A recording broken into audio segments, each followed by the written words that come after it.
Poprad Airport it is in Subic. It's tiny. The first we went out there a few years ago, and the airport then you could see your baggage being coming through on the conveyor belt. You were waiting for it. It was so small, but it has got a little bit bigger now. But so anyway, we picked our case. There was only one case. We picked it up, and we had a hire car. Drove into Poprad, went into our hotel, checked in, met the landlord down there, and we started at a beer there straight away, and because the Slovak beer, like the Czech beer, is very nice. So we started on that, and then my phone rang. Hello, is that Mr. Powell? Yes, this is Poprad Tatry Airport. You've taken somebody's case. Welcome to the Where Have You Been podcast. I'm your host, Bill Ream, and each week on the pod, I have conversations with incredible guests from all walks of life. Expect to hear funny, crazy, emotional, life-changing, and even sometimes life-threatening stories and experiences that will entertain and inspire you.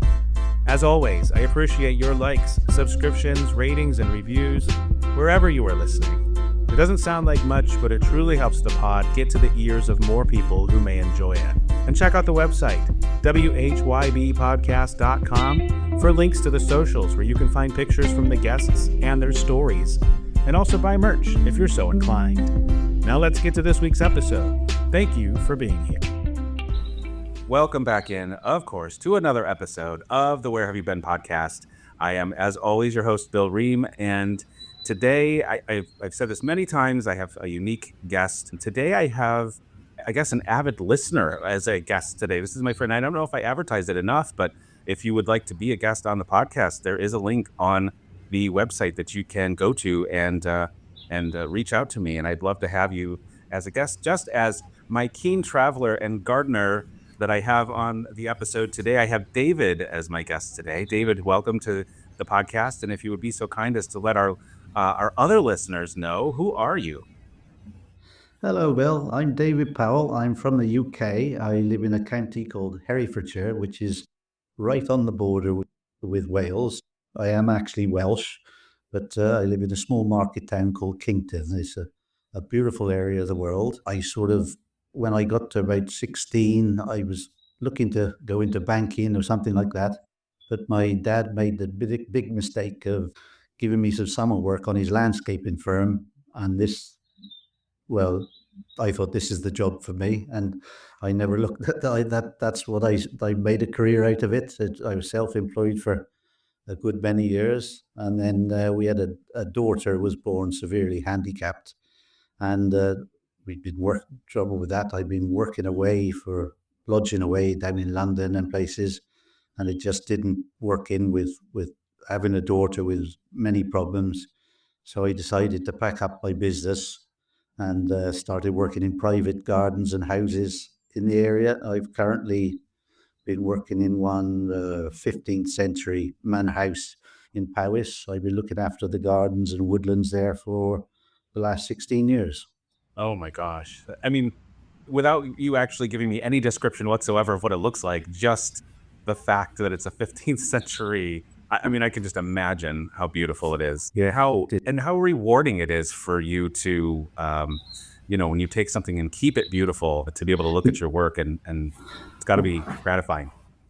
Yeah, I think that was it. I think that's why as soon as I started working on the garden side of it, I thought this is a life for me. I've always enjoyed it outside, and like the winters haven't been quite so good, but working on some of these estates and houses and getting the reward of seeing how lovely they look, and especially now we're coming into this time of year, it's beautiful. So it's I not regretting my career choice. Financially, probably not as good as I could have done, but it's paid the bills, and I've had a few holidays out of it. So that's the main thing.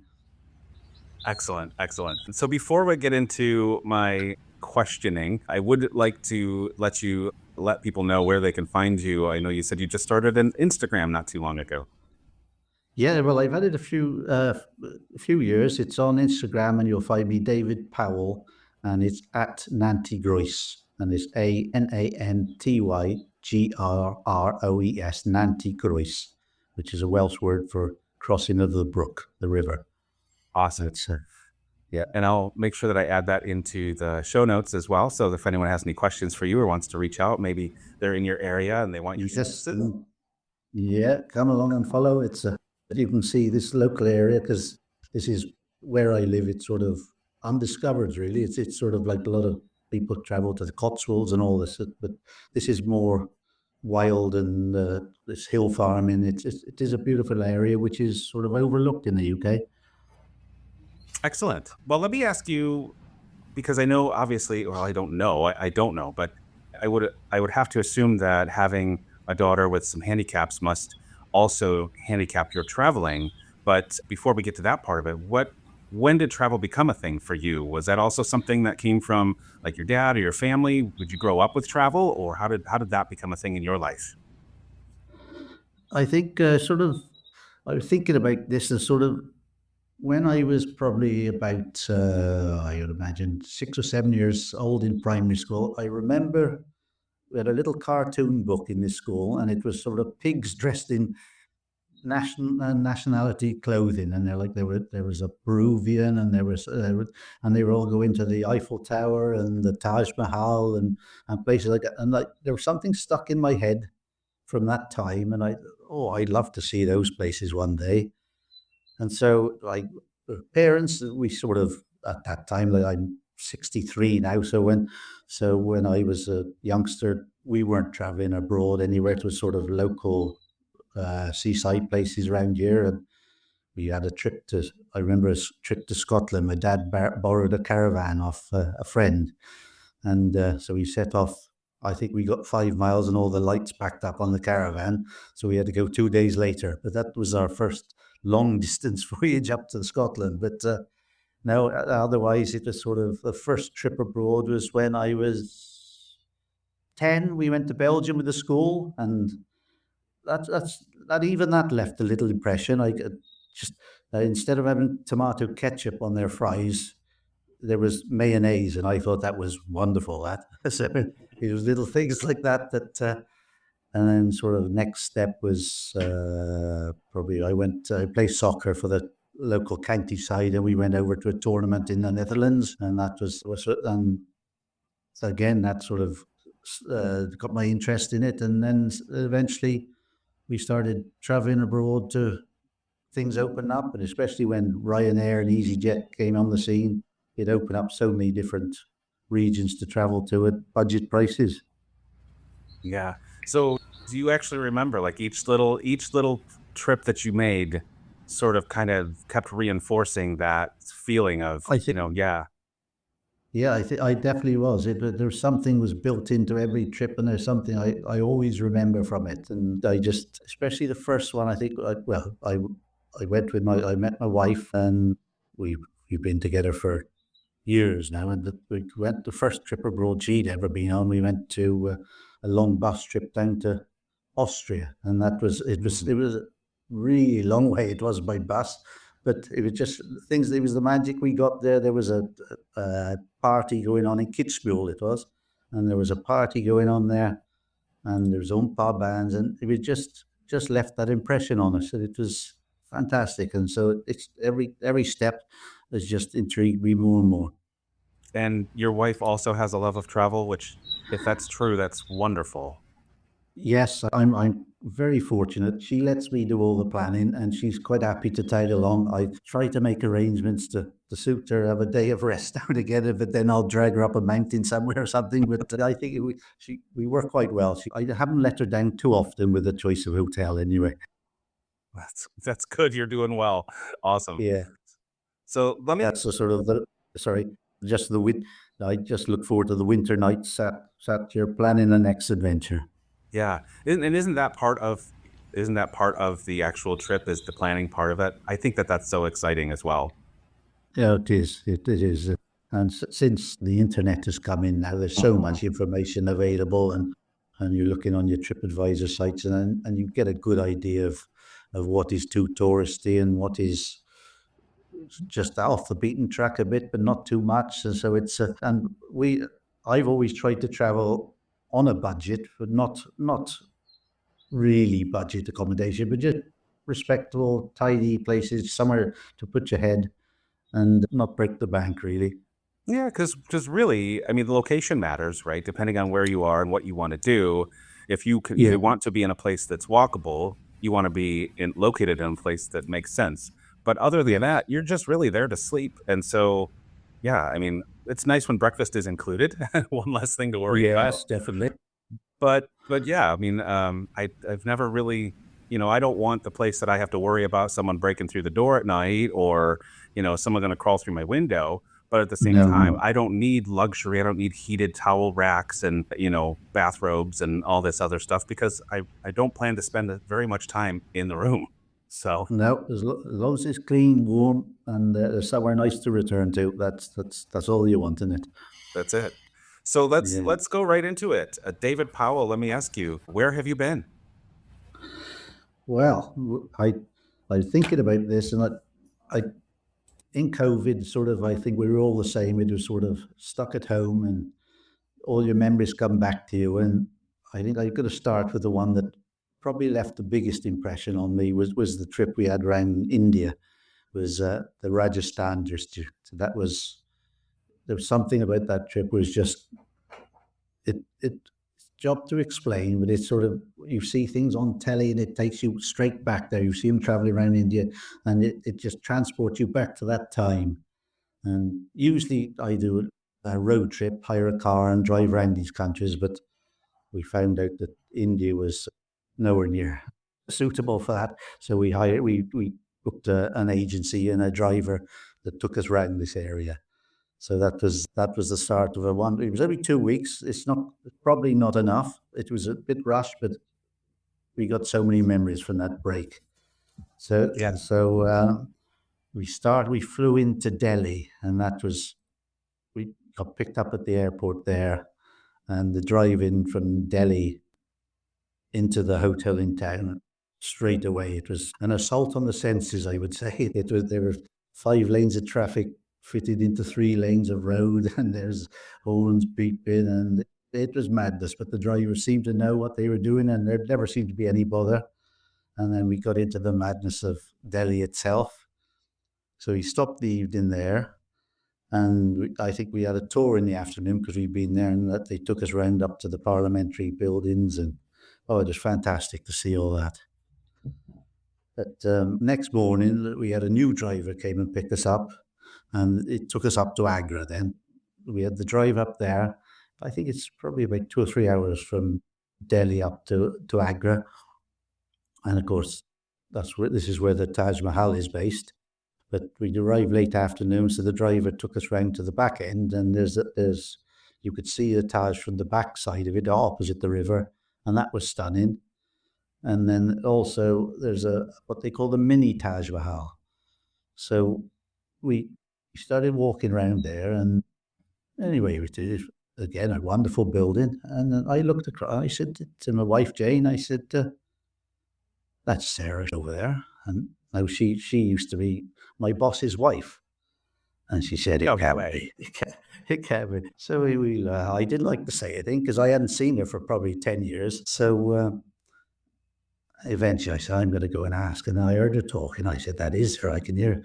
And then sure enough, it was. So there we were. So we had a good chinwag with them, and we went back to the hotel. And the next morning, then the driver was picking us up for sunrise. We had to be at the Taj Mahal for sunrise, the first in there.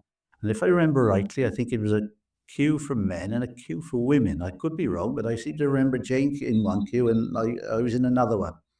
But anyway, so there we were again. My boss's wife was in the queue as well. So, but then suddenly, like we eventually got in, like it was daylight again by then. But that view as you walk through the gateways, looking at the Taj Mahal, it was breathtaking. It was, and only beaten by one other thing at the moment, which I'll tell you about later. But it was stunning. So anyway, we spent the day walking around there. There's monkeys and all sorts around there. And the next step, we left for Jaipur. That was the next step. If you've seen that, it's the place with the pink palace. And there's windows where the wives of the Maharaja who used to They used to sit up in the window without being seen, but they could survey everything was going on, and that was absolutely stunning. But there was the Golden Fort was the next thing around there. Again, we went up. There's my boss's wife again. So she said, "Would you like to borrow?" She's quite posh. She is. She said, "Would you like to borrow our guide?" And we said, "No, thank you. We've got one." That's it. But it was that again. It was. But I think this place. I think you could. The day we went, elephants weren't operated, but you could take an elephant ride up to this. I think it's recommended you don't, because I think the elephants are quite badly treated. So, but we never had that option anyway. They were on strike anyway, so that was okay. But no, thoroughly recommended. From there, we moved on to a place called Pushkar, and this is a sort of very religious visited place. I think it's sort of, I think the god Brahma supposedly dropped the lotus leaf, I think, into this area, and it formed a lake. And of course, the people they're going there praying along the ghats, and quite a strange, really. You had a feeling it was a very religious place. There are loads of people there. I think there's a few scams go on, but we had a guide there, and he took us to this little temple, and I saw there was a little sign on the bottom, no photography and something or other. But then we went down this step. There was like a little, really, it was like a prison cell down below ground, and there's all sorts of fun. There was at the end, there's gods, and there's lots of noises and bells going off. And my wife, she obviously hadn't seen the sign, so she got her camera out and she was recording it. And anyway, I said, "Oh." And anyway, we were only in there a matter of minutes, and out we went. So we carried on walking around the tour of Pushkar. And as you probably know, cows walk freely in these places. And I walked past, the guide walked past. This cow charged my wife. So anyway, we thought no more of it, and it moved on, and we sort of thought no more of it. The next day, after we left Jodhpur, we headed for a place called Leopard Rock, and it was out in the wilds, but there's a rock there with leopards on this rock, and we thought next morning we went on an early morning safari, and that was beautiful. It was sort of 6 a.m. The sun was just coming up, sat on a Jeep driving round, and then the very last minute, we just saw the tail end of this leopard. But to be honest, I wasn't worried whether we saw the leopard or not, because the trip was just beautiful. It was, and there was goat herders and sheep shepherded. But we got back to the place we were staying at, and we got a phone call saying that the carers who were looking after our daughter, the disabled daughter, they dropped her off at school. She was on her way out, but she turned the car over. So I suddenly start thinking, like, this is two lots of bad news. Is it to do with this video that you've been taking? That's exactly where my thoughts went. So my wife got onto my other daughter straight away. She'd sent her the video of it. She said, "Delete it off your phone quickly." So that's what he did, that straight away. And I'm sure there was something we weren't supposed to video, that something was getting. I'm not a spiritual man or anything, but that made me think that day. I thought that, but luckily the girl was okay that was driving the car. The car was a write-off, but with the cow being charging my wife and that, I thought, they say things goes in threes, and I thought we'll stop at that now.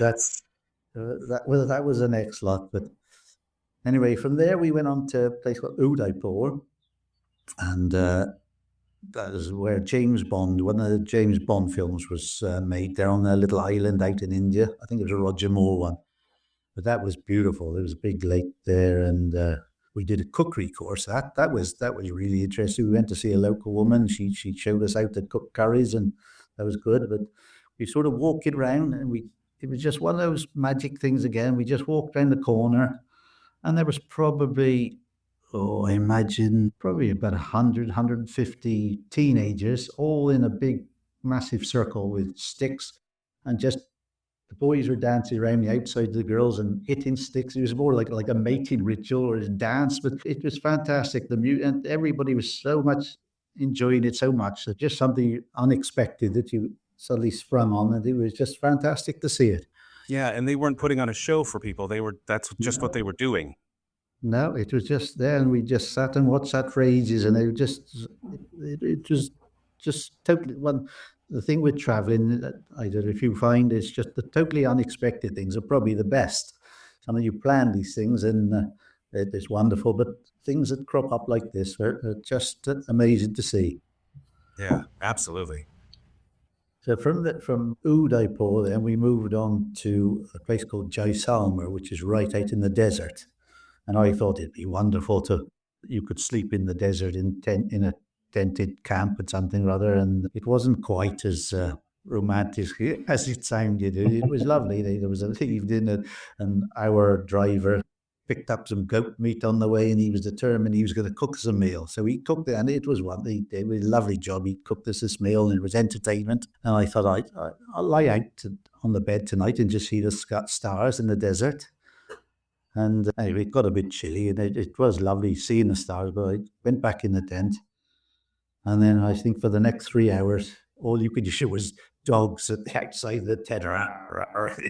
It almost sounded like they were in the tent with us. It must have been a fence behind us, and it wasn't quite as romantic. It spoilt the evening a bit. They eventually, I think the people running the camp got rid of them. I think that it wasn't quite the romantic image I had in my mind when I booked it. But it was still lovely seeing it and the stars and the music and that. But no, and then we sort of after that with the final trip we went to a place called Mandawa with I think the man that owned the travel company. He sort of that was his home place. He had a what you call a riad type place there, and there was another one of these experiences. Like in the UK, cricket is a big game, and also in India, it's massive in India. And they were playing in the streets. There's some kids there and playing a couple of adults. So they give me the bat. You want to go? So there we are. I was batting and bowling in the streets of India. So it didn't get much better than that. So, Wow. but no, there were so many memories from that. The food was fantastic. We ate vegetarian all the time we were there. We'd be told just meat could be a bit iffy. So we stayed vegetarian right the way through and no problems at all. It was lovely. That's excellent. And that's never really been a place been on my list, but the more I hear people talk about it, and for those that have been there, I kind of feel like I need to add it to my list. Yes, definitely. It is certainly that area. I think that area is both people recommend to get into India. That's a good route to do. I think it's a tourist route, as I can see. But my boss's wife was there. She was obviously doing the same route, but it was amazing, Chopper. The one thing we had a driver and he was taking us round, and the first time he took us to a shop which was selling marble, and then it was somewhere else selling jewelry, and then do you want a massage, and then it was, and I had to say to him, I said, no, we want to see the countryside. We don't want to be visiting all these places because it was just a hard sell, really. That's all it was. And he pulled in on the side of the road. He said, and he said, I'll come to you. He said that we're just after commission on a thing for all these things. I said, I know that, but we just want to see the country, and we'll give you a good tip at the end of it. But don't bother taking us 20 more of these. So we came to agreement that he was fantastic after that. We couldn't have had a better driver. Well, that's awesome. And I recommend, obviously in a place like that, I think it makes the most sense to have, like you said, you're not driving yourself there, but to have someone, I appreciate very much having tour guides. I've talked about it before, and I think even if that's just one small part of when you go to visit a place, I think you learn so much more from someone who's there than trying to just research it on your own. It's just, the information just isn't the same as what you can No, get from someone. Yeah. So you can have a bit of an overload of information sometimes, can't you? Sometimes it washes out. Once you get too much, sometimes, certainly myself, it sort of washes over a bit. It's just a basic outline of what you're looking at is ideal, isn't it? yeah. Oh, absolutely. Absolutely. Yet no, you can't beat it. But there we are. So that was my trip to India, and I thoroughly recommend everybody trying it once in their lifetime if they get the chance. It's staying with me forever. So that's that one. It sounds fantastic. And that was your first trip that you took with your wife? No, no, this was to celebrate her 50th. I think this was out there. I think, Wonderful. yeah, yeah. So that was, yeah. So no, we'd had plenty of trips before then, Okay. made in Europe. This was the first really big one off road. I think it was sort of out of Europe. I think. Okay. I gotcha. Excellent. Well, you know what? I'm going to kind of let you steer the ship, David, because, you've been to so many different places. I'm looking at the list that you sent me, and there's so many places I want to hear about, but I'm going to let you steer. You can take us Yeah. anywhere you'd What like. about going to the USA next? But we don't talk enough about the USA, and it's great because they're not from here, so you have a different perspective than we No. do, and probably a different appreciation. Well, I think like I've been to, we took my other daughter when she was 8, Emma. We took her to Florida to Disney World and all that. When that was, we loved that trip. The Disney World was amazing. It just, I reckon, like everybody with kids has to travel there if you can afford it and get there. Have you ever been to any of the other Disney parks, like Paris or anywhere else? Paris we went to, yeah, yeah, that was, yeah. She was a little bit older there. Paris was great, but you're not guaranteed the weather in Paris. That's the trouble. But it was beautiful in Oh, sure. And it's smaller, right? I mean, the Orlando yes, Disney World is the biggest. yes. It Okay. is it's different.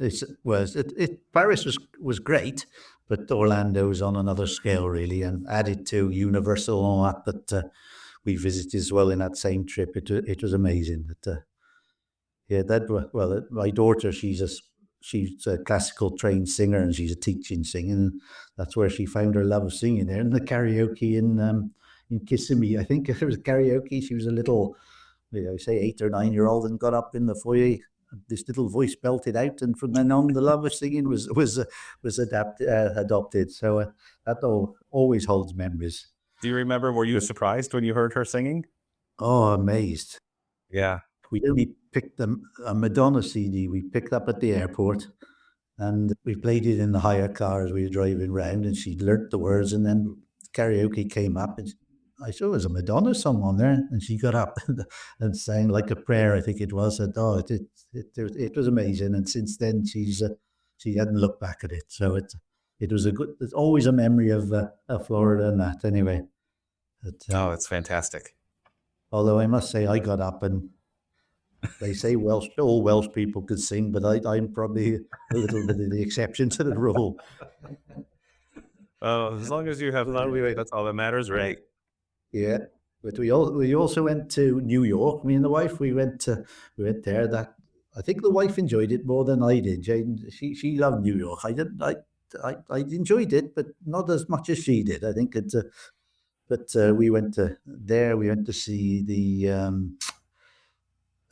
baseball, and what else? Oh, we went up into the crown of the Statue of Liberty. That was a wonderful thing to do as well. To just play for tickets and you would go up and stand and see all that. But no, that was fantastic. But the main trip we went to, was the trip round. I think is it the Golden Circle they call it, round the Grand Canyon and Antelope and all that lot.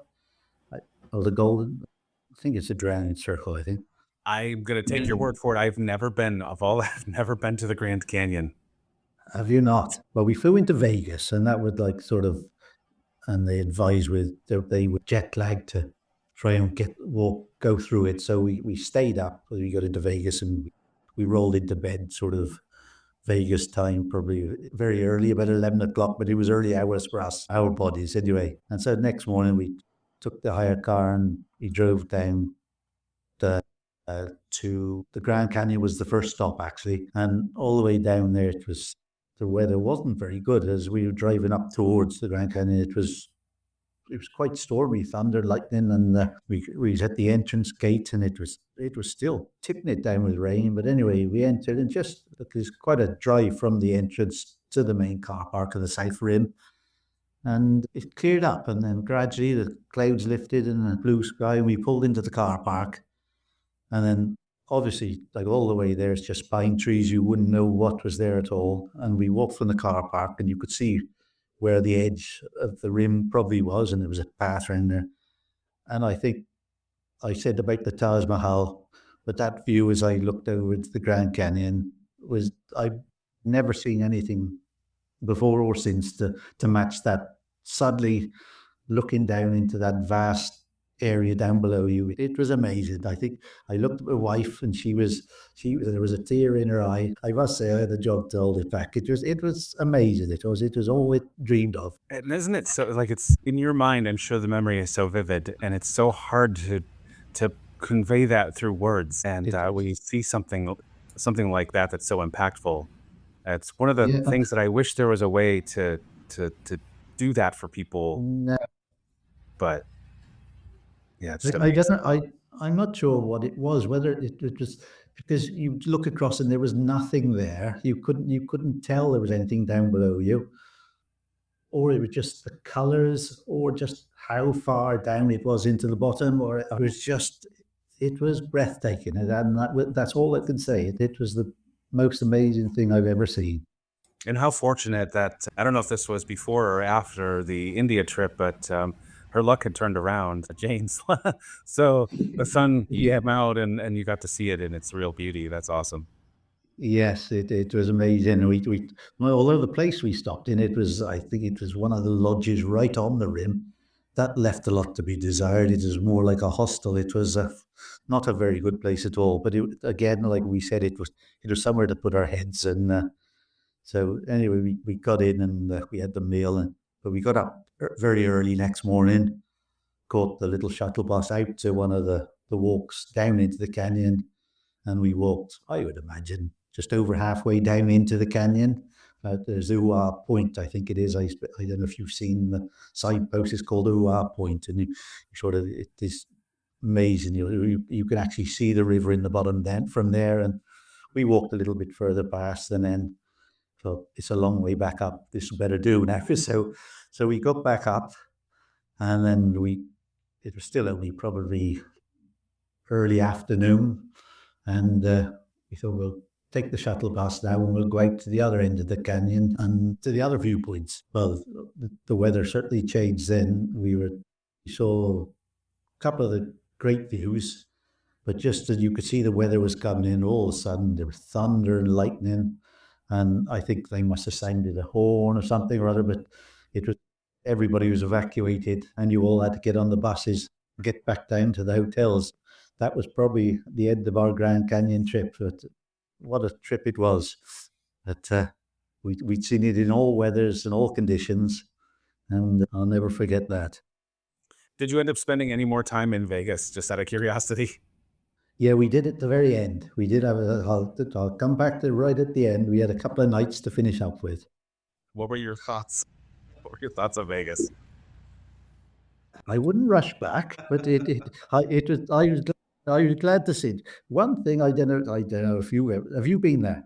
I've been there a couple of times. Yes. Yeah, what was the smell of the detergent in the hotels, and and whenever we've been in hotels, there's not very often, they obviously sanitize it, and there's a particular smell in all the hotels, and that's lived with me. And whenever we go into a hotel and they're using the same type of detergent or whatever it was, we say, that was Vegas. That's Vegas. We're in Vegas. But no, I did. We went to see a show, the Beatles one. It was a bit Cirque du Soleil with Beatles, and that was fantastic. Yeah, no, I won't run the place down because it was fantastic just to see it. It was all the lights and the waterfalls, and Yeah.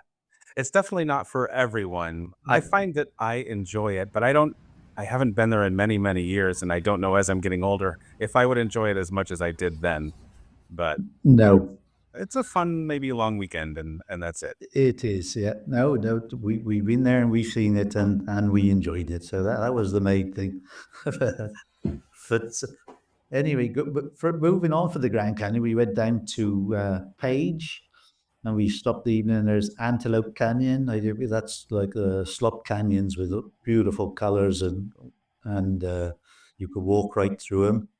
And there's the Horseshoe Bend, which is like one of those gooseneck, sort of the river going round, and you could stand and watch that. It was all great memories they were. And so we had an evening in Page, and then we moved on to Monument Valley then, which is the cowboy area, is it, where John Wayne filmed and David? Then we stopped. It's a Navajo Indian site, isn't it? And I think we stopped in an Airbnb. Well, before Airbnb, I think it was I'd seen it somewhere, but it was run by one of the local Navajo people, I think, and we stopped in this place, and I think there was another French couple stopping with us. And we were sat down in the evening there, just enjoying a glass of beer or something or other. And obviously, I think a bit of a domestic started in the house. The daughter, she ran out of the house, and then I think there was a husband decided that he was going to chase her, and we were sat there. And the French people there were nowhere to be seen. And we thought, what can we do? We sat there while this was all ongoing, and it went on for half an hour. There was arguing and something or other. And we thought, I think we better retreat. Yeah. So we went to our room and left it. Anyway, so we got up next morning. All the rest of the evening was quiet. We went down for breakfast, and the lady there, she no comment on it at all, no apology or nothing. And then the French couple came in. I said, "Did you hear that last night?" He said, "We locked ourselves in our room." He said, so if that was quite an entertaining Airbnb, that one. But no, that was. But the trip around Monument Valley, I think we're one of the local Navajo girls. She took us on a Jeep safari around there, and she was brilliant, and she took us to all the spots with the best photographic views going. I'm looking at one year now of me and Jane sat out and those the two turrets behind us, and at the sandstone. It was beautiful. It was thoroughly recommend to go there. So we carried Those on. things that I overlook things like that. Like, and I've mentioned this before on the podcast too. Like, when I think about traveling, I'm always thinking about getting out of the U.S. and heading overseas somewhere, or maybe south into Central or South America or whatever. But I just, for some reason, like just the thought of traveling within my own country, I overlook it all the time. Yeah, you surprised me, because I thought when I brought this one up, it's somewhere where everybody has been. Maybe in America, everybody goes there once, but obviously not. And honestly, It's David, I lived in New York State for most of my life until about 15 years ago. I moved to Pittsburgh, Pennsylvania. I never went to New York City until I moved to Pittsburgh, and I lived in this state for 30 some odd years before I moved here. It's crazy. Yeah. yeah. We take it for granted, I think, that these places are here and we could go see them anytime. And then, time passes and, before you know it. It's probably the same. It's not as far in distance as we got. It's the same year. I've only been up to Scotland a couple of times, and so it's probably, I got it in mind, the retirement. I'll have a good trip around Scotland and have a look around there. But at the moment, it's just, I get on a plane and there's other places to see yet. So yeah, probably the same for you. Yeah, absolutely. Yep. Yeah, but it was amazing. We had like the Canyonlands. It was an Arches National Park that was stunning. Going the sunset at the big arch in the Arches National Park, and there was like a little park I remember called Goblin. I think it was Goblin Park, and they're just those little stone structures, and they did look like little goblins. They were just the weather had battered them, and nobody. I think we were the only ones there walking around that one. We went on to Capitol Reef Park, and then to Bryce Canyon. And have you been to Bryce? Have you ever been there? No, I have not. But you're making me really want to go to all of these places. So yeah, oh, definitely Bryce Canyon. That you've seen the pictures of it. You've seen what it looks like, and that it's like little needles of rock formations and there's the walkway there. I just read last week they'd had a big storm there, and one of the main walks into there had been they'd had a landslide, so there was no access to it in the one place. But that was fun. I think we stopped in a bed and breakfast place, and again it was early morning start. There was frost on the cars, but it was clear blue skies, and we did this walk, and you could walk down into the canyon itself, and there's a loop round and back out the other end. I think probably that was my second after the Grand Canyon. I think Bryce Canyon was probably my second favorite, and it's an area. It was just autumn fall for you. It was sort of leaves were turning on trees in the area, and that it was beautiful. And how do you remember how far apart the Grand Canyon and Bryce Canyon are? Like, obviously, this was all in one trip, so it couldn't have been too terribly far. No, I think most days I was sort of like about 2 or 3 hours driving. I think between each stop at the most. But Oh, that's for me, manageable. no, it wasn't for me. Like driving in America it was a piece of cake because compared to driving in Italy, nice wide open roads and not a lot of traffic and that. So it was a pleasure to drive in America, I must say. No, from Bryce then, and I think the last place the park we went to Zion National Park, and again there was so many things there. There was like you could walk up the river there. Well, I forget the name of it, but you could walk up the river, and obviously you don't do it if there's a storm because I think people's been washed away. But you sort of put your rucksack on your back and up to your waist in places and walk through and back down again. And then there was a place hike up to Walter's Wiggles, I think it's called it. The only way up to the top of this peak was by putting, I think whoever this fellow was, that decided to put like a ramp, a winding ramp all the way up this mountain up on the top, where you come to a part called Angel's Landing on the top, which is a real narrow walkway, vertical drops either side, and there's a chain in places to hold on. But I got so far, and I'd read about it before we went there. There's too many people getting up there. I sort of went so far, and I sort of chickened out. I thought there's too many people for my liking here, letting people pass, and that with vertical drops. So I sort of made my way. Jane had decided she wasn't doing it anyway, but I walked back towards her. But I'd seen enough of the views and that. Again, it was amazing to see it. Yeah, that Zion kind of was stuff. another. That when you think about things like that, these are natural creations. So Yes. yeah, there's not inherently handrails and actual steps. And I experienced that when we were in Machu Picchu, and you're climbing Yes. up to this peak and looking down at Machu Picchu, which is beautiful. But again, like you said, like they've done a little bit of work to make it a little easier, and but they don't want to adjust and change what's natural. So yeah, it's can be harrowing when you're Yes. trying to squeeze past people, and there's not like guide rails on both sides, and yeah, it's if you slip and fall, you're done. Yeah, I think that, and since the advent of Instagram and all that, like this Angel's Landing, there's so many people have put videos of themselves walking across this slither of rock across the top there that is probably only getting more popular. So it's almost one of those things that you might have to ration how many people go at a time. Yeah, yeah, absolutely. But there, that was it. From there, then that was sort of the trip. We ended up back in Vegas. So, and what about the hotel rooms in Vegas? They were massive, weren't they? It didn't feel quite right. I remember the room we were. It wasn't all that expensive, the one we booked, but it wasn't on the strip. It was just off, but the room was massive, and there was a bath in there. Well, we'd heard before we went out that the reservoirs down at what's the one by the Hoover Dam and that stores all the water. There was big drought problems and that, and I thought, well, it doesn't make a lot of sense to fill a bath of water when you're struggling for water, does it? And that there we are. Yeah, But I say that was well worth it finished the holiday off on a really enjoyable note anyway. Vegas was so it's a now I will never run it down anyway. yeah.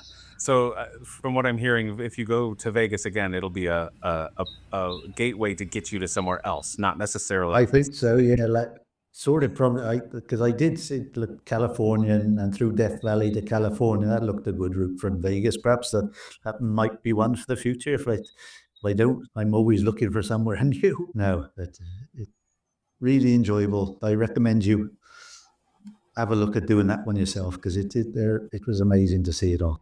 Yeah, definitely.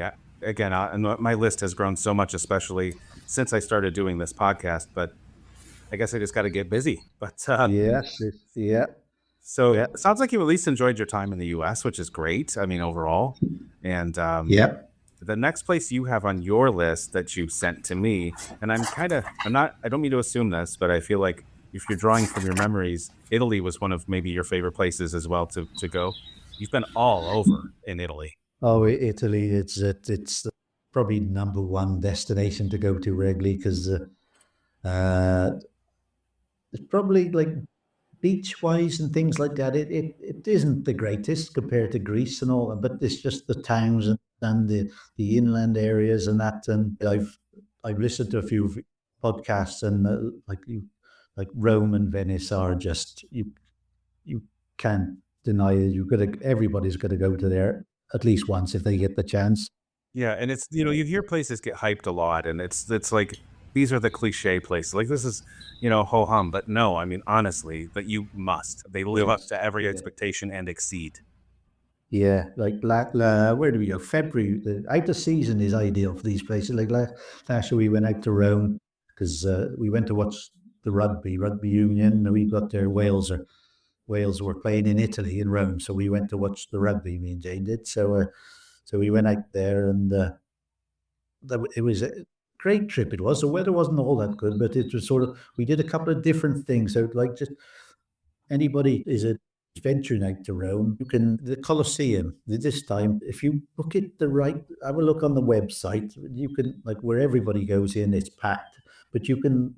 There's limited amounts of people goes to the very top of the Attica tour. I think it is. I think there was probably only about probably maybe a dozen people in a session, I think, and then so you go into the main entrance and you catch a lift, and it takes you right up above all the levels of the Colosseum, and you're looking down on everybody, and you've got the place to yourself. I think when we were there, I'd be surprised if there was 8 other people there really when we were walking around it, and you could stay there as long as you like. But I think if you look ahead, I think you could probably book it a month. It could be a month beforehand, but it's the Attica tour of the Colosseum, and it's well worth looking. You get the photos of everything without queuing, and it takes you back down into the main area when you've finished.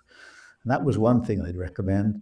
And there's also in St. Peter's Basilica, in St. Mark's Square there, there's a Scavi tour, they call it. It takes you to, like, it was originally built, St. Peter's was built on it. There was a cemetery there, and I think St. Peter's tomb is down in there, and you can walk down right down into the old graveyard, and you can actually see his grave, and I think you could just make out his bones in there as well, and it sounds a bit gruesome, but it's just amazing to be able to take this trip. And again, it's one of those I think you've got to go onto the St. Peter's website, and I think there's a limit. Again, it could even be just a month or a couple of months before, and you just put your name down, and they'll write back to you, offer you the chance to buy tickets for this tour. And I think again, it's sort of every half hour. I think there's probably 15, 20 if you go down there. That's all there is. And you after the tour is over, you end up into the main cathedral itself. So Yeah. it's well worth doing. It's amazing to see this all the old tombs that the basilica had been built on top of. Plus, then you get to see the actual tomb of St. Peter. So I'm not a religious fellow as such, but you do get an understanding for everything and why people are into the religious side of it. Yeah. I'm going to own up to my mistake now publicly. We stayed when we were in Rome. We actually stayed in an Airbnb about a block and a half from the Colosseum, and it had like a rooftop veranda, and we could literally go to the rooftop of the place we were staying and see the Colosseum from there. We never went inside. We never went Ah, inside, and so I regret that to this day. So if I get back to Rome, I think that's definitely going to be on my list, and I'll try to plan ahead so I could do what you suggested. And I don't know if I did the exact same thing at St. Peter's, but we definitely did something. We had some sort of a tour, and the cool thing about that was we got to actually skip the queue. Like again, there's so many people lined up to enter, but we got to skip the queue and go in because we had a guided tour of. I feel like it might have been could the be. same thing that you're talking about, but Yes, it was a different entrance. We went. I think it's the Swiss Guard, isn't it, that looks after, that polices the Vatican. I think, and it's sort of And we had to go through a little sentry box, and the Swiss Guard were there, and they took our names and addresses and numbers and passports and all that, and we went in through a separate entrance altogether, and it is right down in the underground, you would call it. But you could well have done it. Yeah, Yeah. but it was it. But but again, like back to Rome itself again, like the food is there, like you can't fault it with all the pasta meals, all that lot. But you have, but one thing, especially you would be careful with the pickpockets and that. We came back from the rugby, and of course, there's a lot of people was traveling back, and we got on the metro system there, and anyway, I got on first, and Jane was coming on behind. I pushed my way. It was pretty cramped, so I pushed my way through, and Jane was coming behind me. Well, she was. I could tell she was being shoved, and I looked back, and this lad was trying to get into her handbag. Luckily, just before we come out, she bought one of these little padlocks that's tied to the zip, so he couldn't get in. But anyway, I think there's me and another bloke. We sort of turned around, and he was gone. But it happened so quickly. They're sort of like Romany people. I think they are there, and then I think it's a regular thing. I think in Rome, you have your wits about you. I think, and And there's you not just should be all right. pickpockets either. There's people who you know, depending on where you're raised and how you grow up, you think if somebody's just offering a helping hand that maybe they're just being genuinely nice, and sometimes that's not the case. We encountered somebody saying, "Oh, let me," we're taking photos and selfies, and let me take your photo. Let me do that, and then asked for money, and it was like all you did was take our photo, and he called us bleeping Americans and stormed off because we weren't to give him any money. You know, No, no, I think there's plenty of those type of things about, but that was the only problem we had. Actually, we stopped. 'Cause people say don't stop by the main train station, the terminal, and we found like, we stopped a couple of blocks back from there, and we had no problem there. It was, it was like rang the actual train station itself. There were a lot of sleepers out and all that, but it's okay. But I don't know if you've ever been into the. Did you go? I imagine you went into the Termini station, the main. It's the main yeah, hub, really. Of the. yes, I Did you remember go them being into? armed. Yes, yes, yeah. Did you go into the food hall area there? I don't remember. It was about 10 years ago now. Because there's like little wine bars and places selling little arancini type places. A lovely little area it was. Just for because we got there quite late, so we just wanted a snack, so we just walked there, and it was very pleasant for a train station to have something like that. Yeah, I But don't no, think we did that. Now I'm kind of bummed. no, but no, but the Rome, like it is, it's a lot. It's a big city to walk around, but it is walkable, and get up early. I think is the key. We went to the Spanish Steps. There was one other couple there, and the Trevi Fountain. There was probably only about it was about 7 o'clock in the morning in February, so there's probably only probably five couples. But I see again now. I see you've got to buy a ticket to go down the steps right to the water side in a Trevi Fountain now. That's Oh, a you new do? thing they brought. Yeah, they brought it in now for I think it's March till October or something like that. I think you've got to buy a ticket and a time ticket. I think to actually go down to the bottom. But at 7 o'clock in the morning in February, we had the place to ourselves almost. But Oh, that would be beautiful. yeah, Yeah, when we went there, it yeah, was hundreds of people. So, yeah. So there's one problem with it. But no, Italy itself, it. There's so many places. Like we went to Puglia last summer, and like a lot of people, it's beautiful. It's right down in the heel of Italy, Puglia is, and it's a big olive region. Although they sort of a lot of the olive trees down the very southern part of it, they got this virus, and it's quite sad to see so many dead trees and that. But they're sort of getting it up and going again now. But just the north of the region, they seem to have avoided it, and there's some lovely hilltop towns, and we stopped in a place called La Corrotondo, and it's it is just like you imagine it is, all built on a hill and like cobbled paths, and that was beautiful. And there's so many lovely places. One place, well, your Puglia was fantastic, but if you're there, there's a place called Matera. Have you heard of Matera? Matera. I don't know. If you, it's sort of one of the oldest inhabited cities in the world. I think there's probably one in somewhere like Syria is older, and somewhere else in that region. I think it's probably about third. And people used to live in caves around there. And then this sort of town, people sort of, it fell into dereliction really, and the sanitation was terrible, and it became known as the shame of Italy. This Matera did, and the government in the 50s decided that they were going to take all these people out of these caves and build housing on the outskirts of the old city, and they rehoused them there. And gradually, Matera has been developed, and obviously, as soon as there were a chance, people took the opportunity. Like it is just a stunning city. You just look at all these houses built on edges of cliffs looking down into valleys and things like that. And it is a most amazing. The latest James Bond again, we're on Bond again now, No Time to Die with Daniel Craig in. That is filmed in Matera at the start, the very bit. I don't know if you've seen that one, but before all the credits come out, that is in Matera. Are the some of the caves still there to be able to see them at The cave, least? yeah, the caves have been turned into hotels. You could sleep in them. Oh wow, But yeah, that it's you pay a premium for them, I think, but they are some of them are, 5-star hotels and all that lot. Some of them are, and that's incredible. That reminds me of when we our stop in Greece. We stayed in Santorini and in Ia. Well, and probably not just in Ia, but in yes, specifically, they a lot of the places that you stay are actually carved into the volcanic rock, and it's just yes, beautiful, beautiful.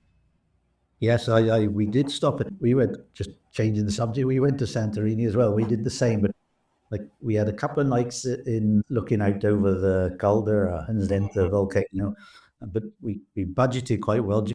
Just the other side of looking out the other, almost as spectacular looking out from the other coast. We stopped in a little place over there, so we managed to budget for a few nights there and a few nights in luxury looking out at that one. But that was amazing. Yeah. Yeah, but go like Matera again. It's sort of off the beaten track, but it is getting very popular now. I think it's UNESCO, and I think it did it win one of the cities of one of these cities of 2000 or something. Because like I going through Italy, I've sort of studied learning the language quite a bit now, so I'm sort of lower intermediate. I call myself probably, but my teacher came from Matera, so we met her as well. So that was very nice.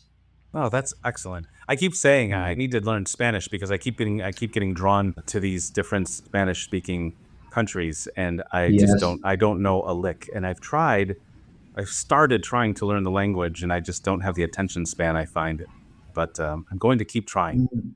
Yeah, it's very rewarding. Like this time now, when we stopped at in Matera, the place we stopped, it was the owner was probably in his 80s, and anyway, you could see I managed to converse with him in a bit of Italian and that, which was a bit of a mistake really, because from then on, then it was a full on conversation, and he was telling me about MotoGP and all the top riders and that, and I was managing to catch quite a bit of what he was saying, but there was a bit was some of it was going straight over the top of my head. But it was stood in the middle of the street talking Italian with an old Italian fella. It was lovely.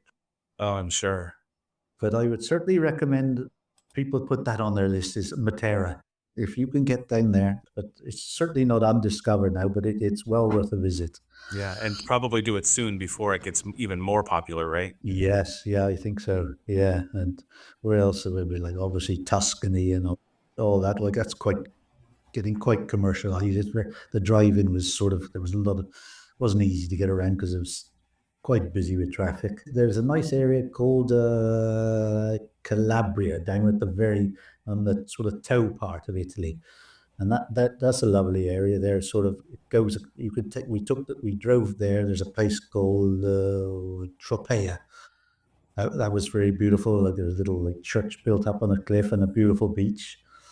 And then we went across there on the ferry over to Sicily. That is only short across the Messina Straits. I think we only a short ferry crossing, and we went over to Sicily for a few nights over there, and we stopped at a little place called Savoca, which is where The Godfather was filmed a lot of it. And there's like the church where The Godfather was filmed, and one of the cafes you can visit there. And there's a statue. Is it Francis Ford Coppola? I think he directed it. There's a statue of him there. And the churches, of course, people choose to get married in the church up there. Probably for you could see Mount Etna from this town, and sort of you could see. I've lost my train of thought here. I'll go back. And we'll come back to that. Well, I lost my train. No, the wedding. Sorry, that's what it was. In all the churches, very often we go there, and there. I think we saw a wedding probably 4 nights we were there. There was probably 2 weddings every time we were there, and that was fantastic to see that. And but there was one when we were over in Sicily. There was a little Calabria. Sorry, there was a place called Scilla, Scilla, and there's a church on the top of there, and we sort of stood outside, and there was obviously a wedding was coming up there. And anyway, it was a bit early, and you could tell they were in there rehearsing. So we walked in, and there was a soprano singer. She was rehearsing. Wow, and to hear her voice coming out to this church, like there's only us and probably a couple of other people in there, and the sound that was echoing around this church. I should imagine when the actual wedding was on, it was fantastic. That's again, it's just another of those memories. Yeah. Also, the place called Taormina, and there's a Greek amphitheater in this place.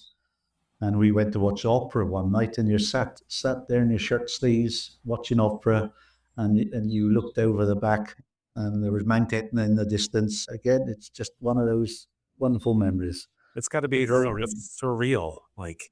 It is, yeah, it was. Like the opera was, I'm not an opera buff, but it was, to say you sat and watched outdoor opera in Sicily with Mount Etna in the distance, it was well worth doing. The driving in Sicily is mad, mine, I must say. If you're going along nicely at 55 miles an hour, you can guarantee you're holding somebody up. So you've just got to live with it and let them get on with it. Oh my God.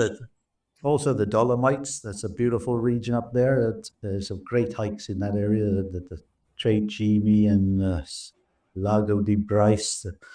And I think we did a bike ride up in there. In San Candido it was. We hired bikes. It was something like about 30 mile, but it was all downhill. You hardly had to pedal. There was a chocolate making factory on the way, so you could go there and have coffee and cakes in this place, and you ended up in Austria. And you put your bike on the train at the end, and they brought it all back for you. So it was ideal. That was.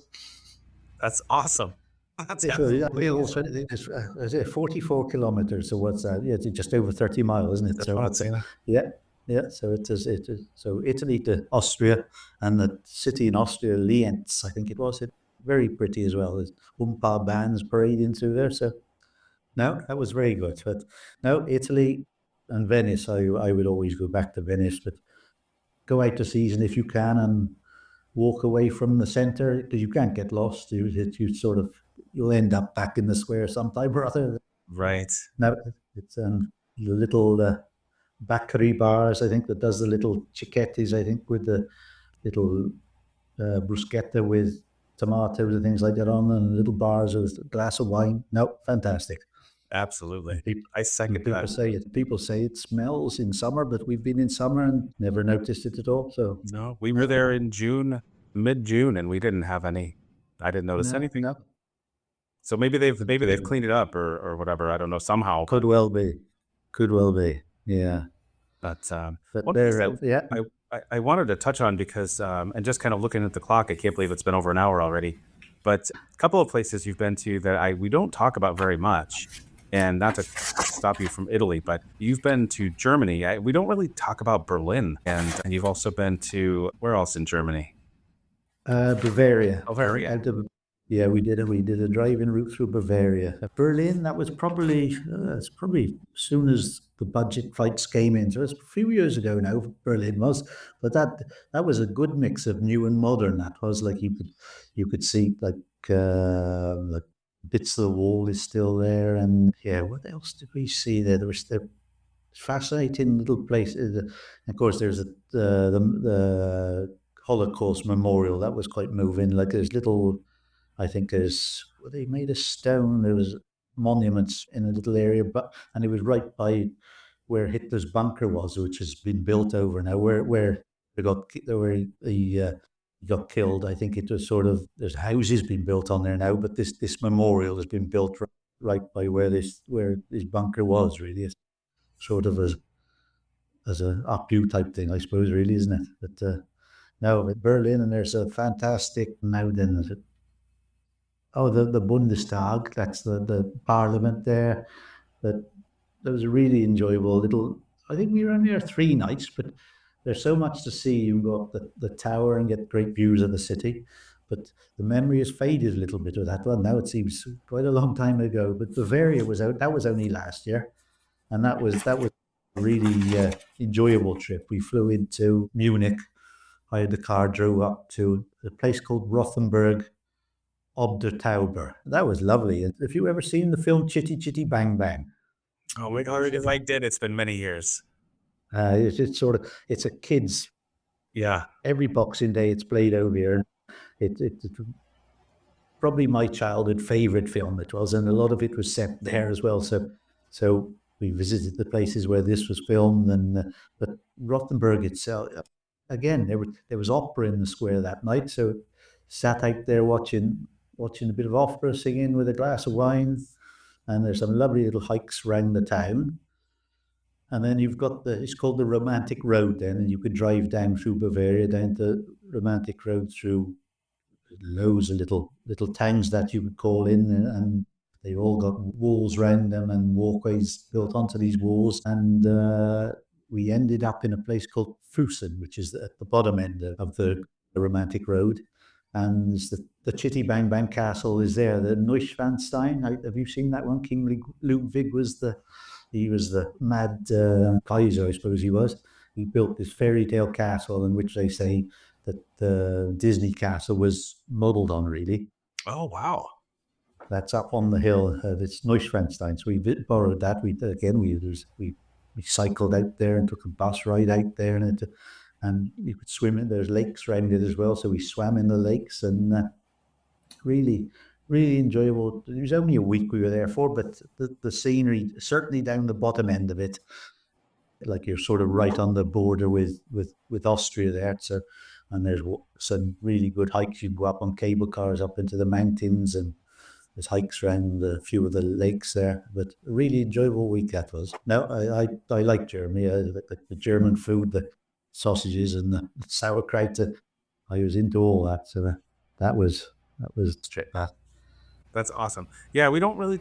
I don't know if my guests don't typically go to Germany or just don't have it on their list as some of their favorite memories, or I don't know. But for some reason, we very rarely talk about Germany. So just thought that Well, was they reckon it at Christmas as well. They say it's fantastic at Christmas to visit there. But no, we sort of was it July? I think we were there. So the weather was quite good, but it wasn't boiling hot. It was warm enough. And another film called The Great Escape. Have you seen that one?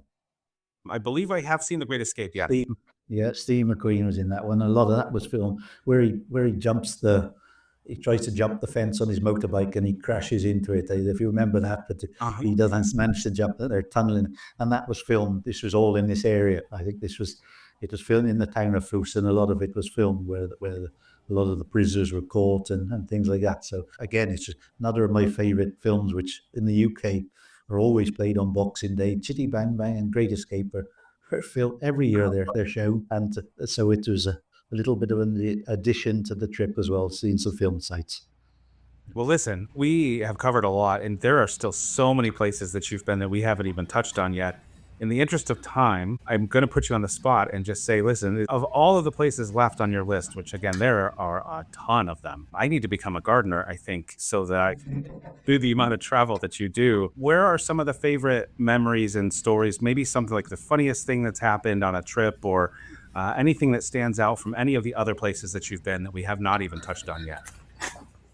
Let me think. One funny story. I think we sort of Slovakia. Right now, in one part of Slovakia, they got the Tatras Mountains. It sort of straddles Slovakia and Poland. I think we flew. I think it was Easter last, probably about 5 years ago. We went. We flew out on a Good Friday, and we got in. I booked. It was sort of like an inn or a pub or something that we booked to stay in. Anyway, the Poprad airport, it is in Slovakia. It's tiny.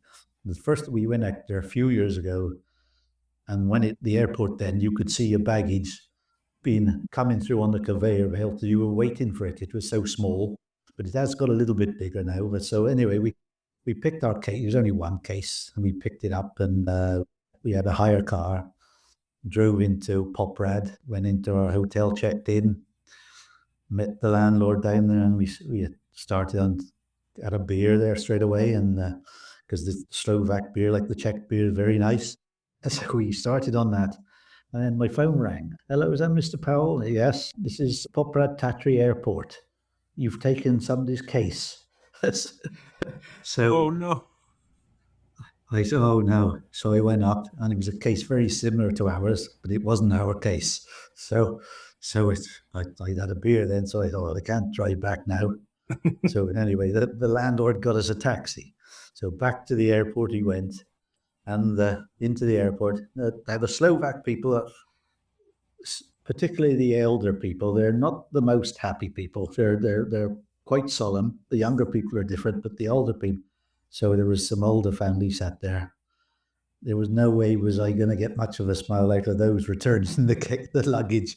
But anyway, we apologized, dropped the luggage off, and that it was sort of not warmly greeted, but we apologized. And that was I've made sure I've checked every time since anyway. But that was one funny little story we had. That's funny. That's one of my biggest fears when I travel, is because my luggage is not necessarily, it doesn't stand out really. It's sort of plain, and I don't know why I always get anxiety when I'm waiting for my bag to come out. Am I going to see? Is it? Am I going to recognize it? Is it? Am I going to? I don't know why. I'm always anxious. How but I just couldn't believe it. And it wasn't even almost identical. There was a big difference. There was certainly it was the same color, but there was a difference.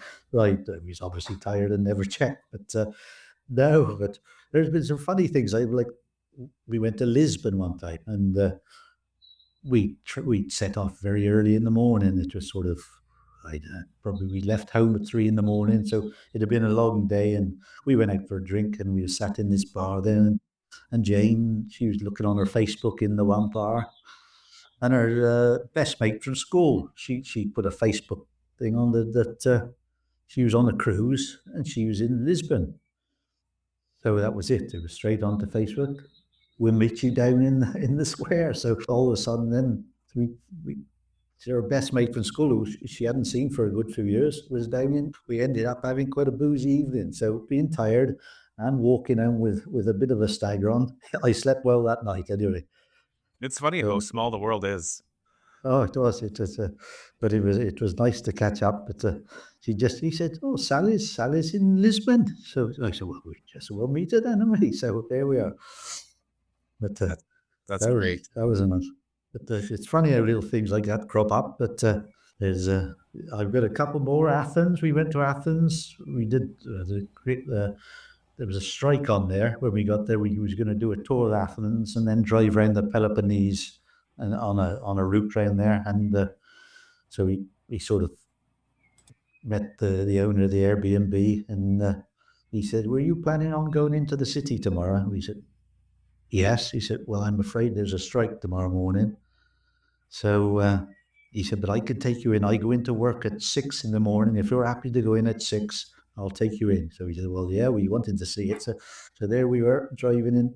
We were into the middle of Athens, or before 7 in the morning and looking around. I mean, it was quite nice actually. We were glad we did it because we had, like you could see it up onto the all the architecture and that in the town and up onto the top of the Parthenon and all that. But it was, we had it to ourselves for a while, and the place wasn't open, but at least we could do a few of the walks in the park. So that worked out well. That's another memory. He's traveling within in his car, which it was two kids in the back coming when he picked us up to come home. Two kids sat in the boot, the trunk as you call it, and us with a broken windscreen on the car and beakers everywhere. But it was another memory to have made anyway.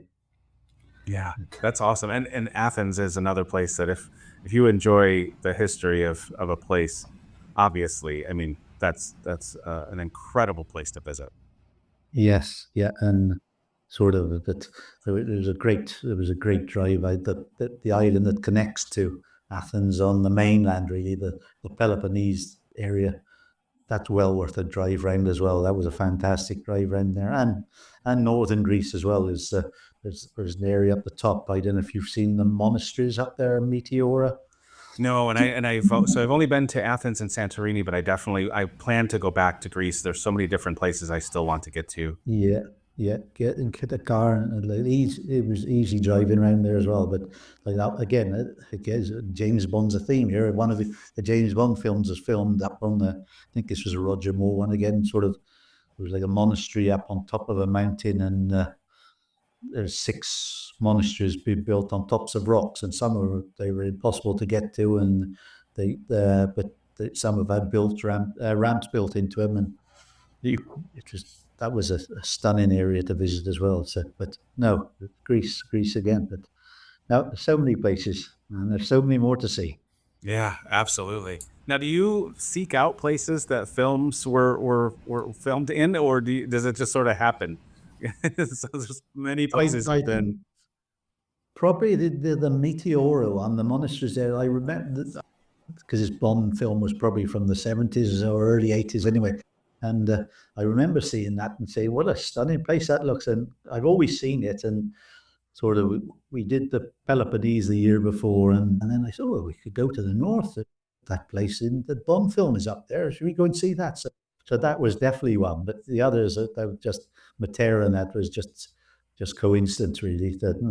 But no, it's just a nice little addition to the trip. oh yeah, especially and if you've seen a film, especially if you've seen it more than once, and when you can recognize when you're in person at a place and go, yeah, I remember this being in the film. Like, it's pretty cool. Yeah, it's pretty cool. Yeah, yeah, yeah. With all the Greece, it's certainly like you said with the Santorini, like that is amazing. Isn't it? Did you go to the winery in Santorini, the vineyard place? No, we did not do that. We did try some of the local beer, and obviously we tried some of the wine as well. But the wine's actually very good. The thing about Santorini is because it's a volcano. It's all volcanic rock, and so the things that grow there, it's so rich with, I don't know what the word is I want to say, but the ground is so rich with. Yes, and they're very, very nutrients. And very, very nutrients, and very low growing. They're growing on the rocks there, and the vineyard there is lovely. Like it's stunning setting, and you just sit out there. You could have a bit of tapas and sit outside and have a glass of wine, and like you say, the wine was very good. Mm-hmm. Yeah, absolutely. And I'm not really even a wine drinker, to be honest, but yeah, I remember enjoying it very much, and the beer was very good too, actually. So yeah, no problem with that. Yeah, we had. I remember I have a photograph of me drinking a Vulcan beer. Looking at the label has the image of the little volcanic tip that's sticking out of the water, and I have a photograph of the label facing the exact same way as the actual volcano tip. It was pretty neat. It is a fantastic place to visit there, and I say. Yeah, absolutely. So we're kind of heading toward where we get to my final 5 questions, but I want to offer you the opportunity. Is there any other stories or memories that you have that you just would be remiss if you didn't share those before we actually got to those final 5 questions? And I'm in no rush, so. Okay. Well, my dad, when he was a child, his father went out to Gambia after the war. I think he tried to help set up the Gambian people with farming industry and all that. So Dad and his mum and his younger brother, they moved out there when he was probably about 8, I think it was, out to Gambia, right upriver to help set the farming up.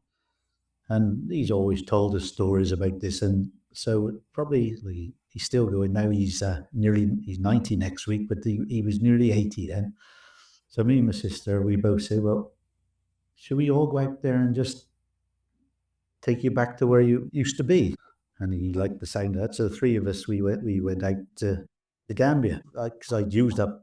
That's the trouble. I've used up most of my. I only get a limited amount of holidays per year, so I'd used that most. But we had time for, I think it was 4 nights. I think it was. So we flew out to Gambia. We'd arranged for somebody to pick us up, and that turned into a really enjoyable trip. It was a sort of. We got picked up at the airport with sort of an open back lorry. We sat like with seats on the back with open topped. And I can remember driving down to the place we stopped in. Banjul is the capital.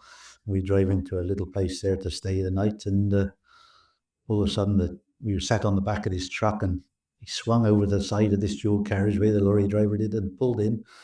And we looked back, and there was a entourage of the president was coming down the dual carriageway, so we had to pull in and let him come past with all his cars alongside him and everything. So we let him in and through it. So then we got to the place we stopped in, and we went out for a meal that evening and changed some money. And I think we only changed about £150, and we were given a wad of notes, probably 4 inches thick, 5 inches thick of notes. I think it was 150. So, I left my sister to look after the money. She couldn't have much room in her handbag after that. But anyway, next morning, the chap, he said, what do you want from breakfast? And he said, do you want eggs? We said, oh, yes, please. What to do? Right, well, some bread of some sort would be fine. So we gave him the equivalent of about $10 worth to go and get something. So anyway, this lad, he sent this lad to get this. He spent all the $10, and he got half a dozen eggs, but he probably got about a dozen sticks of bread rolls. I think 15 probably bread rolls. So we had one each. So we still had a dozen left for the rest of the trip. Which, oh my gosh! So we drove. So we had all these bread rolls. So we got picked up by a lad that was running this little company that decided he was going to take us round, and so we stopped. There was like a little tribal village on the way. We just pulled in. The car stopped. Now all these kids came running out from somewhere, and where they came from, I don't know. So that we greatly got rid of our bread rolls then, and they gratefully accepted them. So we got rid of the bread rolls. But anyway, we went on up. Then it's probably about 130 miles inland. It's a really narrow country. Gambia is. It's surrounded by Senegal and Guinea-Bissau, I think, or something like that. Anyway, but it's a really narrow strip, but it follows the Gambia River. And we went up to the far end, this place called Janjambura. I think it used to be called Georgetown when Dad was there. And there's he used to cross the river there. It used to be a little barge took you across there to fit in one car on it, and you could see where the landing place was, but they built a bridge across there now. And then Dad said, I think it was round here where my house was. So we got out and looked, and there it was. But it was just derelict now, and it was all grown up round. There was nothing there to see. So it was quite disappointing, that bit. But then we went into the town itself, Janjambura, and the church there is his mum, my nan. She used to play the organ there every Sunday morning. So he went in, and we met the vicar and the priest, and told him the story and that was lovely. Dad said he wished he'd spent a little bit longer there looking around, but it was a bit of a rush tour. Another place we stopped there on the way, he said there used to be a Chief Cherubandi, his name was, I think, and he was famous in the area. He sort of, anything that happened in the area had to go through this chief. So we found where this little tribal site was, and it's still there now, but I think it was a great-grandson was in charge in now. But he was always famous, this Chief Cherubandi. I think he had something like about 70 wives. So Dad Oh my was gosh. telling this to you, right? Dad, I think it was a famous, quite a famous story. This Chief Terrabundy, but now it is a really good, worthwhile trip, and I think it was one of the areas where a lot of the slaves, the Mandinkas and all that, were rounded up, and they began their journey to the Americas and that from there. I think so, and I think there is probably I think there's a museum has been opened now. It's sort of telling the story of the slavery and all that. But it Wow. is, it's just, but it's a worthwhile trip. And then we came to go back, and our driver decided he'd make us a meal at his home. So it was just a concrete block home, very, very basic. We just sat in and they cooked us this lovely fish meal with rice and that. And we visited his school. The lad had set up from his proceeds he made from traveling around. He'd set up a little school and that. So we went in there, and I remember getting up at the blackboard and teaching a bit of English. And it rounded off a really nice trip. But that's certainly a different type of memory that was doing that with Dad. That was a Oh, I'm sure. great Very memory. special. Yeah, I'm Yeah, sure. yeah. Well, But very cool. yeah, so that's probably there's plenty of others, but I think that you've probably had enough now. No, this has been fantastic, David. And as we get into the final five questions, feel free to elaborate as much as you'd like on any of them. And if anything pops into your mind, feel free to tell another story or Yeah, two if you have yeah. any.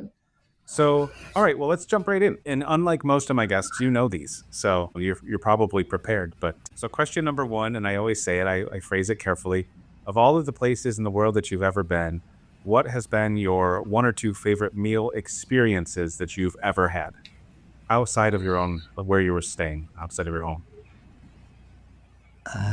Probably we went to Sardinia. That was off the coast of Italy, the island off the west coast of Italy. That was again, it was a sort of like an Airbnb type place, and we asked the owner, "Where do you recommend to eat?" And he said, "Oh, I've got a friend lives on a farm up in the thing. I get a taxi, and he'll cook you a meal." So this was our first trip. We had my youngest daughter was with us then, Emma, and so we said, "We'll go up there." It was our first trip, so we didn't really understand how Italian meals and that went. So we went up. It's like in a barn area, and the local family were in there, and they welcomed us in there, and they bring out like you do in Italy, the cheese and the meats, and oh, this is nice. So we finished off the plate of that. Then the pasta and salad came, and oh, this is great. And we polished that off as well. So with a bit of experience, we'd have probably left a little bit behind, and I see where this we is were going. yeah, we were so full then. And anyway, so the wife and the Jane and the Emma, they said, "Well, we got to go out to the toilets." So out they went, and while they were away, well, there's a rack of lamb was brought in, and they walked back in, and I was sat there looking at this lamb, and their faces from when they saw, and that's has always been a memory that. But we did find room for a little bit of sweet afters or something that I think it was some tart or something rather after that. But that's always a story. Do you remember when we were in Italy? We went, so that's always a memory, that one. But there was there, and also another one was in Italy, in Tuscany, and up in a little mountain village. And the daughter was with us again then, and they got her up to mix the cheese in with the pasta. So there was one of those great big cheese. What would you call them? The big round cheeses. They'd scoop the middle out and put the pasta in. They got her to mix it all. So we got some great photos of her mixing that. And probably the final one, we went to Morocco for my wife's 60th this year, and there were 12 of us went out there, family members, and I was always a little bit worried about what the food would be like. The ratings were good, and then the two girls that were cooking in this riad that we rented, they brought this tagine out to it. I think it was beef and carrots and couscous, and it looked stunning. Everybody enjoyed it, and I think that was the reward for me. That's a memory that I was a little bit worried that perhaps the food wasn't going to be to everybody's taste, but it was fantastic. So that's another memory that I'll Excellent. always take with me. Excellent. Excellent. Moving on to question number two, and I think we know at least one answer of this, but of all the places in the world that you have been, even if I gave you a free trip, David, go have fun, you would say, no, thank you, I'm not going to go back. Um, surprising one would be Morocco. I think it's sort of there's certainly not perhaps Morocco, but Marrakesh we went to, and I think I was a little bit disappointed with the main square in Marrakesh because I would expect it to be a buzz and really, but it was sort of like the monkeys were on chains there, and a couple of them had nappies on or diapers as you call them, and there were snakes, and I did find that the snake charmers, the snakes who had their mouths sewn up so they could cause no. And the whole thing, I didn't like. It was fantastic to walk through all the bazaar and all that lot and see all the narrow alleyways and all the being trained. That was fantastic. But I don't think I'd return there. But perhaps Morocco in other parts, like the Blue City and all that, I probably would go back. But Marrakesh, no, I don't think I'd go back there. Interesting. Okay. And I was thinking Vegas too.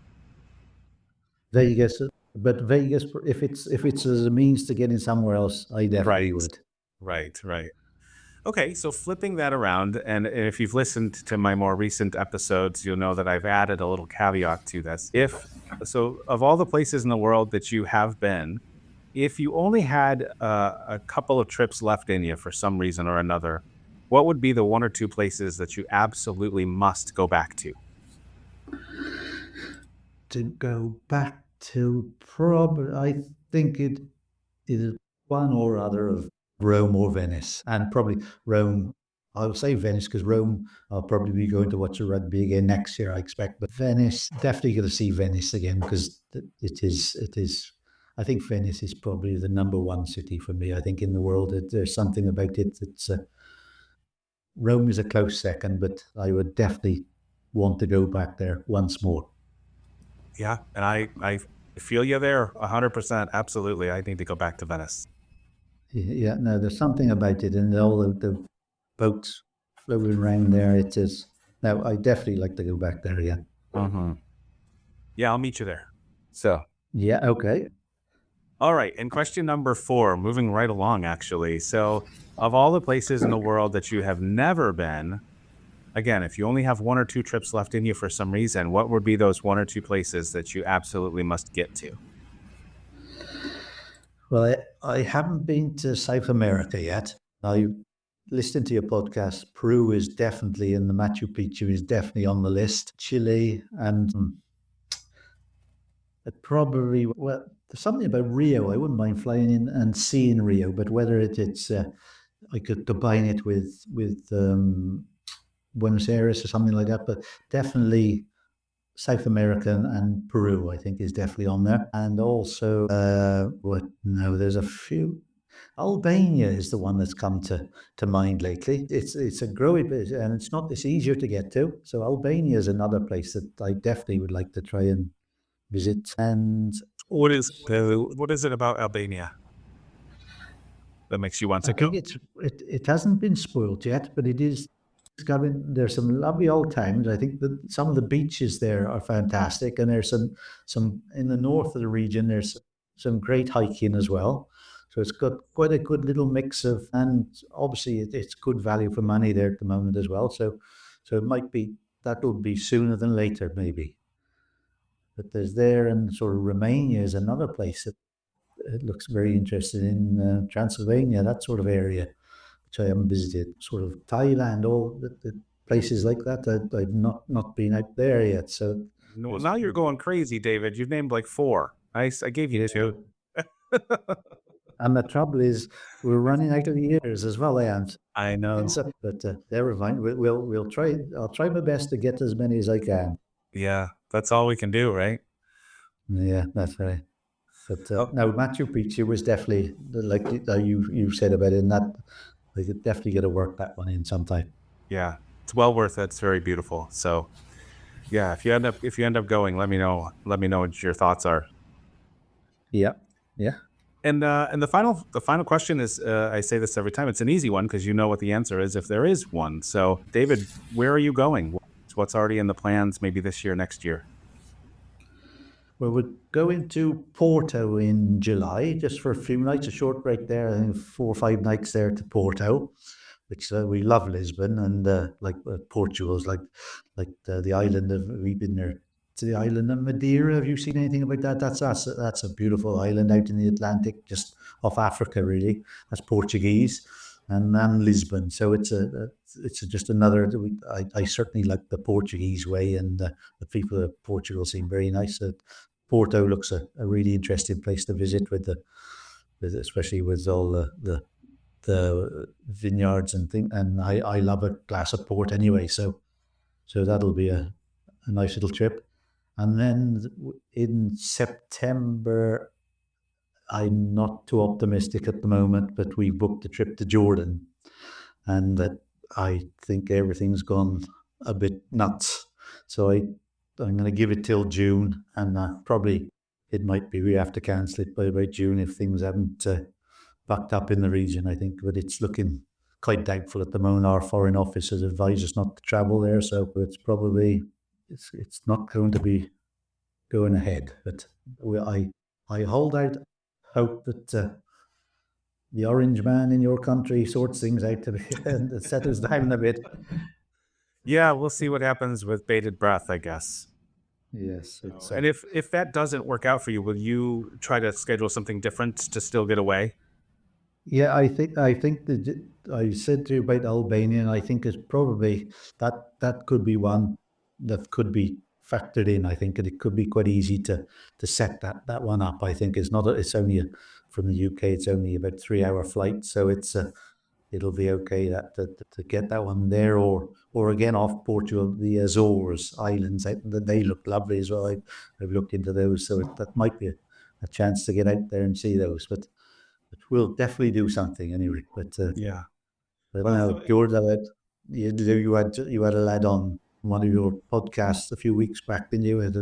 Months back, talking about Jordan, and it was in my mind then, and that sort of, yeah, that sounds good to me, and driving around there, but it might have to be postponed to another time. But and if it does, and you end up getting to Albania, which is one of your places on your list, then it wouldn't necessarily be a bad thing. So. No, that's it. Make the most of anything. That's the thing, isn't it? I think make the most of a bad situation. Yeah, absolutely. Well, David, this has been absolutely awesome. It's been a lot of fun listening to your stories and all the places you've been. Again, we didn't hardly scratch. I mean, we there's so many more places that you've listed to me that you've been to that, maybe down the road we should do this again. And you're still going to continue to travel as well, and so you're going to have new stories and new memories anyway. So we'll definitely keep in touch. Is there anything you'd like to add or say before we wrap on the episode? No, I just like to thank you for your podcast. Really, it's I spend a lot of time. I'm up in the woodland. I'm working on my own, and very often it's just nice to have a podcast going in my ear, just taking me away to different places and getting plans. And podcasts like yours are just a fantastic way for inspiration. Well, I appreciate that very much. And I appreciate you. So good luck with everything. And like I said, we'll keep in touch and hopefully we can do this again down the road. So it's been great. Thank you so much, David. Yeah, thank you, Will. Thank you very much. And there's another episode of the Where Have You Been podcast in the books. Thank you so much for listening today. It was another great guest with some great stories, as always. And I hope that you will support all of the guests by checking out the show notes and going to their web pages, seeing any socials and projects that they may have going on. And please, again, I'll ask as always to like, subscribe, rate, and review the podcast. It really does help to allow the podcast to grow and reach more people, and I appreciate you for doing that. Also, if you haven't done so, check out the website, whybpodcast.com, where you can find blog posts. If you'd like to be a guest, please register to be a guest on the site, and check out the merch page. There's some really cool stuff if you're interested in representing the pod, along with some other cool travel items and apparel that I'm working on every day as well. Join me again next week for another great guest with more incredible stories. New episodes drop every Sunday just after midnight Eastern Time. Until then, thank you for being here, and have a great day.